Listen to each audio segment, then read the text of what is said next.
Hello everyone, and thanks again for joining on Harebrained Games. Today we're going to do an unboxing of a game I have been waiting many years for. This is not the first time I have delved into Fields of Fire, but it is the most deluxe time that I have delved into Fields of Fire. This is a game designed many years ago, over decades ago, by Ben Hull, and has been taken over by two stalwart and intrepid warriors of conclusion to bring this to our tables, and that is Andrew Stead and Colin Parsons. I haven't want one but two copies of this game. That's how much I wanted it and how much I wanted backup. Bring it back up. First, we have something new. The original game had a lot. It wasn't the big thick 3-inch box. It was a smaller box, and so what you have here, so much extra content. First off, we have the third rule edition, Spiral Bound. This might not seem like a big deal, but man, it's a big deal, especially when you're thumbing through the pages as much as I have. Someday, I'm going to do a couple videos of this later because of the game and show it to you in a little bit more detail. But I can suffice to say that I have taken that manual so many places over the last 15 years that my original manual looks really much like a relic. Like it's something some archaeologist would unearth. In this case, you've got a lot more. This is probably 50% more larger of a manual, but there's a reason for that, and it's a good reason. I'm already getting into reviewish, but there's a lot here. If you're buying Fields of Fire, it's not because you found it at the end cap at Target. It's because you want to get involved with this or you're intrigued by it. So many rules, so much going on. Tactical squad combat over a set of cards that constitutes a map with a bunch of dynamic and well-integrated actions going on, all of which comprise a unique experience. Again, what is with the reviewing, Tim? It's an unboxing. All right, part one. Not only do you get the rule book, which is thick in itself, you also get really good aids that go through each and every aspect, turn after turn, to try and give you an illustration in clear terms of everything you're going to contend with, step by step, row by row. The mind garden of learning this will grow. And then once you've done that, and you've done the initial kind of company training, then you go into more operations when you can deal with armored vehicles and airborne and airships. Now there's a space version coming. I'm kidding. Tanks.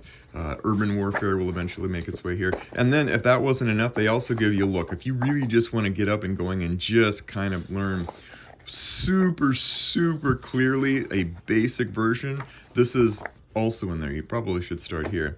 Not only that, but then you start getting, that's just the learning part. Then we have the actual missions that go through the campaigns that you will be comprised of your units and doing each one. Now, in the original, what you'd find is that a lot of these missions, and I'm going to start up, I'm kind of going backwards here. 9th Infantry, Manches, 9th Infantry, Normandy. There we go. In the original book, you would basically get a breakdown in almost charts, just tables and charts. Instead, they have taken and reimagined this in a way that's so much more cinematic, to say, when you go on this mission, here's a backdrop, here's some backstory, here's some pictures, here's everything that sets the stage and says, now you're going to play this mission. It's the same information, but it's given with such incredible detail, such great setup. It's like setting up for a joke when you just come in and you don't want the punchline, even though it's just as good. You want to get the stage set up for this joke, like Norm Macdonald kind of thing. Although he took forever to sometimes get set up a joke. Anyway, when you have all the backstory, you finally get what you're going to do with the campaign, the units you're going to use. Then you get your organization and everything that's going to happen, special rules of play, all that stuff. This is just one mission, one campaign. You have 4. Well, you have you've got so many options here. I can't even. This is the best money I've ever spent. I can tell you this already, so I'm already giving it away. But each one of these is a delight. Just, oh my gosh, yeah. Each one of these, and you're not going to spend just a few weeks on this game. This game is a life game. This game is the, when I retire and going to the nursing home, I want it to be a GMT's offices kind of thing. And here's all the units. Now this will be fairly similar to those who have the original edition. There's not a ton different, maybe a few tweaks here and there, but in general it didn't need any tweaks, so there you go.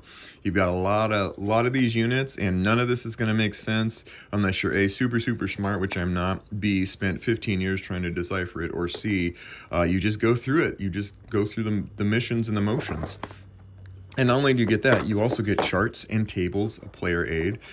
This is, wow, you get all of these things. And they're all very well described and explained. It looks daunting. It is. But you'll love it.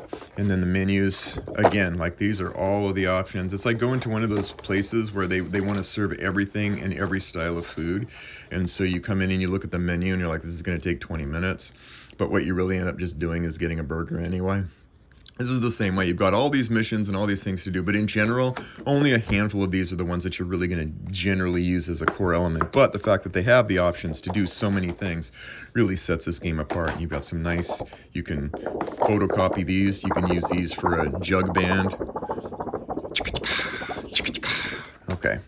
Yeah, dog, I see. And so we got that. We've got the sequence of play, which... Again, this looks boring, but once you get it, you get it. And then intentionally left blank in case you want to do a caricature of yourself as you flail and find yourself completely, woefully underqualified to play the more advanced versions of this game. True story. Anyway, helicopter and that. And then here's tons of things that are sort of one-offs for different such, like vehicles. Once you get more into vehicle and anti-tank stuff, you're going to have these charts. There we go. Again, you've got your enemy packaging, enemy hierarchy checks. There's a lot here. Do not go into this thinking this is going to be super easy to learn unless, again, you're super smart. Not it. Tag. And then this is where you'll set all your units and get them ready for battle. And then when you play in the battle, you'll be activating your HQ, and then activate platoons, activate squads, etc., etc. And finally, you get the heart of it. As if it wasn't enough, you get cards. Some of these cards are basically the field types, and you're going to see terrain. The terrain is represented here. There's hills. Again, there's woods. And then there's irons, and then there's a putter here or there somewhere. This is where my golf ball usually lands up anyway. And then you've got all of that going on. And then you have these special deck of cards. Instead of dice, you have basically multi-purpose cards that do what the equivalent of rolling dice on tables would do, except in one handy card with all the information you need to know. Another clever innovation. And then due to an error in our print files, 17 cards were incorrectly printed. You know what? That's okay. They made it right. And that's it. That's what comes in Fields of Fire Deluxe Edition. There is so much more that's going to be explained to you in the coming weeks as I get back on my video feet and start to do things. But plan on seeing a review of this as well as an extra special episode of it. It is glorious in a box. Take care, and we'll see you next time on Harebrained Games.